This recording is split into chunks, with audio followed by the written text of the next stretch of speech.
আমরা যে কাজ করলাম তা হইতেছে এই জেড এর জন্য আর এই যে এম এর জন্য। মোটামুটি আলহামদুলিল্লাহ যতটুকু আমাদের সকলের প্রচেষ্টায় খারাপ হয় না। এই সরেক সরে ও থ্যাংক ইউ আসসালামু আলাইকুম গাইস, দিস ইজ আশরাফ মানে ওয়েলকাম টু আনাদার ভিডিও। কেমন আছেন সবাই? আশা করি সবাই ভালো আছেন। এই ভিডিওতে দেখাবো জহিরের ভিডিওর সেকেন্ড পার্ট। এই ভিডিওতে দেখাবো কিভাবে আমরা সারা রাত ধরে জহিরের জন্য বাসরঘর সাজিয়েছি এবং জহিরের বিয়ের দিন চলনে কিভাবে কি আনন্দ করলাম।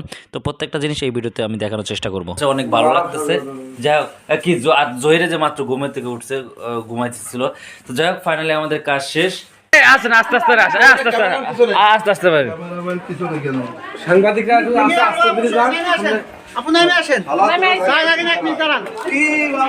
জহিরকে গোসল করানোর জন্য জহিরের দুই দুলাভাই কোলে নিয়েছে এবং এতে জায়গায় অনেক মজার একটা কাহিনী আছে। আমি